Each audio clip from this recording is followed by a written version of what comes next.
Well, good morning, my farmer friends. This is Corinna Bench from Shared Legacy Farms and from mydigitalfarmer.com. Hope you guys are doing great. Today, we're going to talk about what to do if your customers are getting lost in your marketing strategy. So we're going to discuss a strategy that I am utilizing called Milestones. And I want to walk you through exactly how you can create milestones to help people get unstuck. Hey, Carly, good to see you.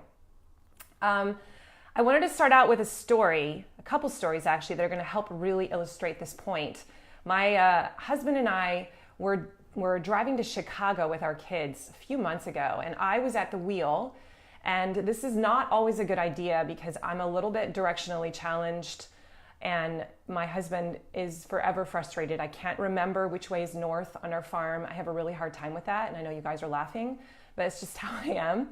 So when we get in the car, I really rely on my phone and the Google Maps and the girl who talks to me through Google Maps and tells me where to go. So we were heading towards Chicago. I turned that on. My husband fell asleep next to me, and somehow he kind of gave me some instructions before I left, like, hey, this is what you're looking for. But I just kind of zoned out while I was driving. And this is a 5-hour drive to Chicago from Toledo. I just zoned out and I missed the exit, whatever it was. And I began to get suspicious because suddenly we were like in Detroit or heading towards Detroit. I saw the buildings of Detroit. I'm like, I don't think we're in the right place. So I whacked my husband, Kurt, and he was a little upset. So we luckily rerouted. So that's one of the nice things about those phones, right? Is that this little voice comes up and they're like, rerouting. And we did eventually get to Chicago, but we were late. So I tell that story because it's gonna play into today's message, which is all about how do you build a marketing journey for your customers. Hey, Lauren. And get them to go where you want them to go. And if they get lost, what do? How do you get them rerouted? And how can you keep them from getting lost or disinterested in your messaging? So another thing you may not know about me is that I'm actually a pretty accomplished violinist. I studied for 12 years when I was in high school, college. And I began when I was in 3rd grade, I think. I did not start out by playing Joseph Haydn's Violin Concerto No. 2. That would have been insane, right? Instead, I began by learning this little guy. Look at this piece of paper. It's like all tattered. Mary Had a Little Lamb, Twinkle, Twinkle, Little Star, Hot Cross Buns. I think those were my first 3 songs that I learned. And if you look really closely, you can see little stickers that I put every time I accomplished this song and I mastered the song, then I would move on to the next one. And as I progressed through, I began studying Suzuki method. I learned volume 1. When I finished volume 1, I got to move to volume 2 and volume 3 and volume 4 and so on until I got to book 8. And then I started going to other music. Now, why am I telling you this story? This is exactly what we need to do with our customers. Sometimes we jump right to book 8 in our messaging and we're like, okay, buy my CSA and let's go play this really hard song together. And instead, what we need to do when we're thinking about bringing our customers along in a journey is creating milestones for them, creating a starting point. Let's start with hot cross buns. Then we're going to go to this step and we're going to talk about Mary Had a Little Lamb. And now I'm going to tell you about this and you're going to experience this part of my brand, book 1. And we move them through this journey and we give them the next step that they're ready for. So when we're traveling, landmarks are important, milestones, mile markers are important. They become the next step in the journey. They show us how far we've gone. They're like mini destinations, right? We break it up. Same way when you're learning how to do an instrument, when you're learning anything really. So your customers are on a journey with you too. So do you know, first of all, when you're creating a marketing message and a funnel, do you know where they're going? Do you know what the next step is supposed to be to make it more likely that they'll get there so that they don't get lost? And what if they do get lost? What if they don't get off on the exit that you want them to get off on? Do you have a rerouting plan? All right, so that's what we're going to talk about today, because I've been looking at my funnels, my email funnels specifically, but I'm also looking at some of my Facebook ad strategies and just the way that I have people moving through my brand. When they first become aware of me, maybe they just meet Farmer Kurt at the market and they try out some of his vegetables one time. Then what happens to them? Like, do I have a milestone for them to go to next? And as I'm looking at some of these email funnels, I'm noticing that some of them are broken. And some of them, frankly, when someone goes through the funnel and they don't do what I hope the funnel will do, they just fall onto my email list. And I don't really pick up on them again until maybe like once a year when I do a CSA launch or I'm doing my weekly emails, right? But what is my strategy for rerouting them? How can I be more intentional about moving them around and moving them through the journey so that when they get stuck, I have another milestone for them to get to, and I have a way to get them off that path and onto the right path again. So the way that I've started doing this is creating milestones, and I want to kind of walk you through this process. There's kind of 4 steps. The first step is to create the finish line. So to identify where are you taking them, you have to kind of begin with the end in mind. So you want to know, what is the whole purpose of this marketing campaign? And it's not always to buy something, okay? So many funnels in marketing do actually lead to a purchase, and that is the ultimate goal. Like, I want you to buy my CSA. But it doesn't have to be that. It could be something smaller. It could be more of a micro conversion. So what do you want them to do? Because this is going to determine the milestones that you create to get there. That should be pretty obvious, right? So do you want them to buy your flagship product? Do you want them to buy a lower end product just to get them in the funnel? Maybe that's your campaign goal for people who are just early on in the funnel. Do you want them to share a testimonial or promote something to a friend? That could be a campaign goal. What are the milestones you can build to make it more likely that that will happen? Do you want them to become a YouTube subscriber on your channel? Do you want them to buy stuff from your online store? Maybe that's your goal. So think about what is the finish line and identify that. So you're gonna, I would just recommend you start with 1 to just practice this, but I'm actually working on several funnels. So there's kind of 2 or 3 different goals that I'm creating as I work through these milestones. But really get clear on the goal of your marketing campaign. A lot of people will just throw money into a Facebook ad without really thinking through, like, what is the goal of this ad and what are the different steps that a person needs to go through before they're going to convert on this goal? And have I built those into my funnel? Because it doesn't always work with just a one-shot message with Facebook ads, as many of you guys may know. There needs to be a follow-up plan. All right, step 2, after you know what the finish line should be for your particular campaign, what is the starting point? Identifying the starting point is step 2. So how do you get the party started? Where are they coming into your funnel? So maybe the party is going to start with a Facebook ad. That's the first time they see you.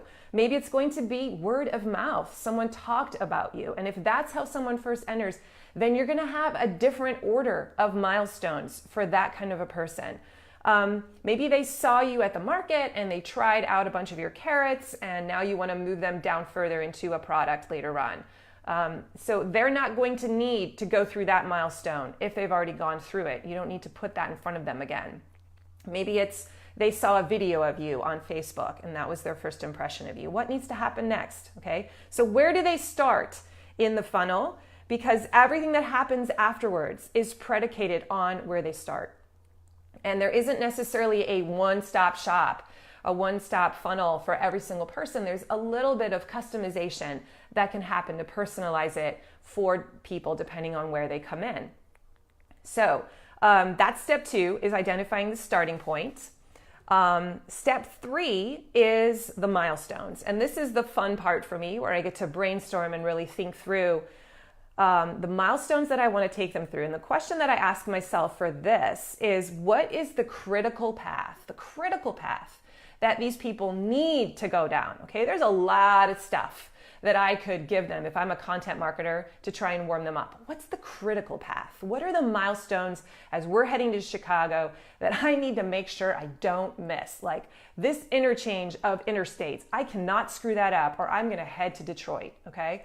So figure out what those are. What are the goals, like the mini goals that they have to achieve before they get to a point where they're even ready to hear your pitch more favorably for the campaign goal.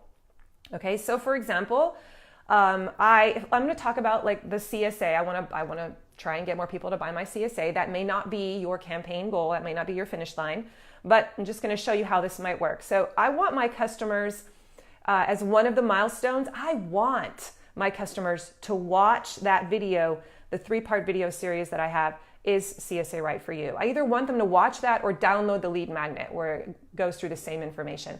I really want that to happen at some point in the process before they sign up, no matter what, because that qualifies the lead. That makes sure that they're a good fit. I don't want people who aren't a good fit. It's just gonna, cause pain for me next year when I have to replace them. So that is something I have identified as a milestone. I need to make sure that happens. So how can I build my marketing funnel, my marketing journey so that that will happen at some point? Do I need it to happen first, second, third? Does it matter? But I don't know yet. I haven't figured that out, but I know it's a milestone. Another example is this harvest calendar that I have. This is the most popular question I get. What's going to be in my box? Because we have the kind of CSA where you get what you get and you don't get to choose. So that's a concern for people. That is a hang up, an objection. Like, well, what if I don't like it? What if I don't enjoy eating those vegetables? And so they want to know, like, what's going to be in there. So I've created that harvest calendar. I've talked about it before. It's actually a lead magnet too, but it doesn't have to be a lead magnet in my funnel. I could also just put it as a link in an email series, for instance. And as people kind of go through my email drip campaign, I want to make sure they open that. That's really, really important because that's going to make them feel better about their decision. They're going to feel reassured, okay? So, hey, Lynn, good to see you. So that's another example of a milestone that I feel is a critical path milestone. And then some other examples, a testimonial. I really want my customers at some point to read a testimonial that talks about how this program is different than other CSAs, that this works, that this the support that we give is incredible. The Academy really helps people change the way they eat. I have a ton of amazing testimonials, and I know that that's an important piece in helping someone be ready to buy. So I want to make sure that in my funnel, somewhere they see a testimonial. So what could that look like? I could make a video testimonial and stick that in my funnel. I could get some written ones and put that in my email drip campaign. I could have some on my website.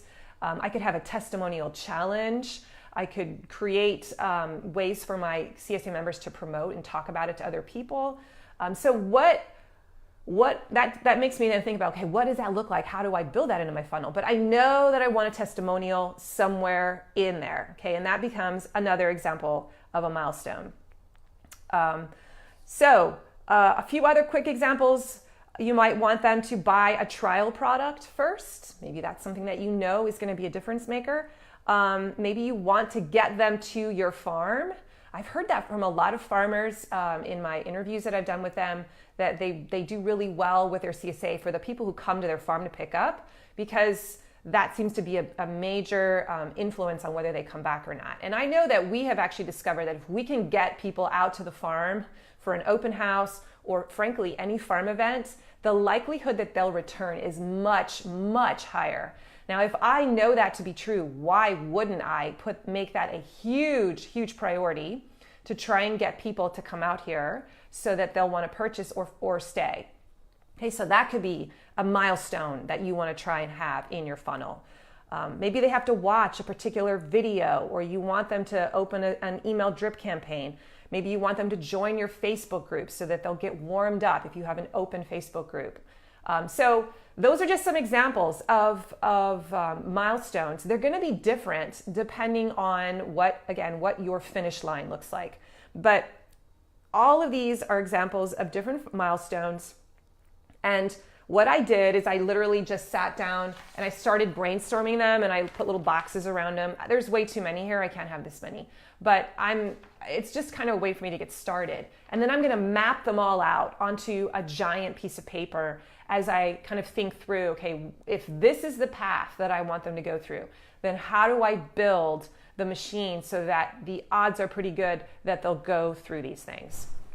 Okay, so that's kind of step 3.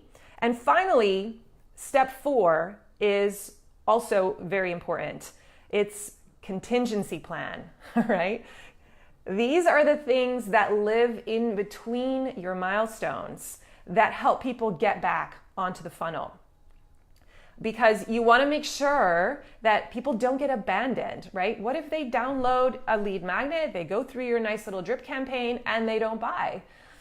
What's going to happen to them? I have not really dealt with that question well, and that is my challenge this year, is to really think through that. What's my contingency plan? If I'm building this out on a flow chart, I have, if someone says yes, they go this way and they keep going down the path, but what if it's no? I've got this big white open space right now where I'm like, I don't know, what am I going to do? Am I going to put a retargeting ad in front of them? So I have to think that through. What is your contingency plan? Go back to that story I told at the beginning. Imagine that you are that a Siri on your iPhone, right? And you need to reroute someone. So what does the rerouting plan look like? And this is going to be a little challenging. I know it's a little challenging for me. So I'm not going to get buried in the weeds here this season, but I'm going to try and work on like one funnel and just play around with it. But it is something that you have to consider, because not everyone is ready to buy. Not everyone jumps from Suzuki Book 1 to Suzuki Book 8. They have to go through the other steps, right? The other books. All right, so one idea to help you here with your contingency step is to ask a few questions. So you want to identify where people are pausing, okay? Where are they pausing in the funnel? What is tripping them up? What's tripping them up? And I try to identify why they might be pausing. A lot of times this is an objection that they have. There's an objection they have to your product, your ultimate finish line. They just can't get over that objection. And if you can identify what those objections are, you will get some ideas for how to overcome them. You'll be able to create content that's going to help people reroute and get back on the journey. I just did a question inside my private Facebook group for my CSA members, and I actually asked this question. Hey, I'm kind of trying to do some research. I'm wondering, think back to when you first, were thinking about joining our CSA. What were some of the hangups for you? And I got so many good responses from people. Many of them I knew, but I got a sense of which ones were the really big hangups because they got mentioned more. So that's something to think about. You can either put this question in a survey, or you can put it in your Facebook group if you have one, and your own members will tell you what some of these hangups and places where people are getting off the path might be, and those objections, and then you can kind of get some ideas for how to create content to overcome them. So another thing are just questions. So it's not always objections. Like an example of an objection for us would be, I'm not sure I'm going to use all the food you give me, or is it cost effective? How does the cost play out? So they don't want to take the time to do the math and figure that out. And so it just continues to be a reason why they say not yet. But an example of a questions are different from objections, because those aren't things that I don't want to do this, I'm not ready for it yet. A question is more just I don't have this answer yet, and I need to find this answer, and as soon as I find the answer, I'm ready to go. So a really frequently asked question for us is, how much does it cost? And which box size should I get, the small one or the large one? They just get frozen, even with two options. They're like, I don't know, so if I know that those are questions, well, let's create a milestone so that they can get back on ramp onto my freeway. And I can tell them, you should do the small box your first year. All right, flat out. That's what almost everyone does. Oh, thank you. Okay, you just took away my confusion. So identifying objections, figuring out what are the most frequently asked questions. You will know what those are because they are the ones that everyone is emailing you all the time, or texting you or messaging you through Facebook. So you've probably got like 5. Those are things that should be in your funnel. Those should be perhaps be milestones that need to be answered for people. They should perhaps be on your website homepage where you're talking about your CSA. Okay, so give them what they need to get unstuck by answering those objections, answering those questions. And you can do it through video, you can do it through a PDF, you can do it through live in person. Lots of different ways you can do that. All right, so one final comment on this. As you're working through your contingency plan, one way to kind of think through this is just to create like 3 columns. And, column 1 is they do X, and then column 2 would be and we'll do Y, and then column 3 would be if they don't do X, we do Z. All right, so that's kind of how I'm working it out. Like if X happens, then we do Y. If X doesn't happen, then I'm going to do Z. And I have a plan in place. All right, so that's sort of walking you through step 4 of thinking through what's my rerouting plan. All right, I'm going to wrap this up. I have a ton of scenarios that I could work this model through for on my farm. It's actually a little overwhelming. I have so many different funnels and campaign goals that I have. I have people that I want to buy. I really, really love the membership academy, and I know that there are people who would love that. And so I'm trying to figure out how can I get more people to become aware of that product. But I also have other goals like, hey, I want more people to subscribe to my YouTube channel because I really want to ramp up my video production this coming year.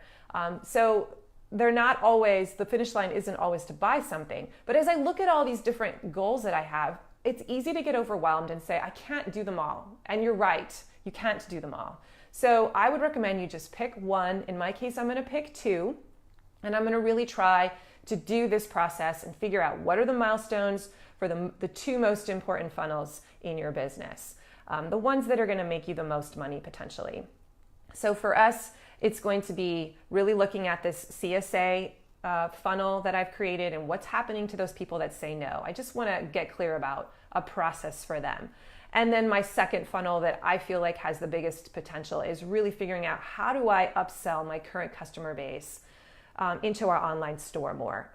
I'm not really doing that very well. And when people say no the first time, what's my process for making it easier for them? Is there a reason why they're not doing it? And really trying to get behind that, because that's where I can make a lot of money is on my current customer base. All right. Final thoughts. Break up the journey of your funnel into bite-sized steps. Get clear on what actions need to happen and in what order, because the sequence may actually matter. So, does your customer need a PDF that dispels the myths of raw milk? Then you should tell them and you should make that PDF, because they're not going to go any farther until they hear that. Okay? Does your prospect need to be reassured that you've got a system in place for helping them not waste the food you give them in your CSA? Then if so, show them what that is. Does your prospect need to try your food out on a lower price risk level to make sure they like the quality or they like you? Okay, well then offer that. Make sure that's in your steps before you try to throw them a CSA. Make sure they try your product first. And then just build those actions into your funnel, all right? So let's review. The steps are: step 1, define the finish line. Define the goal of your campaign. Step 2 is define the starting point, because where they come into your funnel really makes a difference in what order you put the next milestones.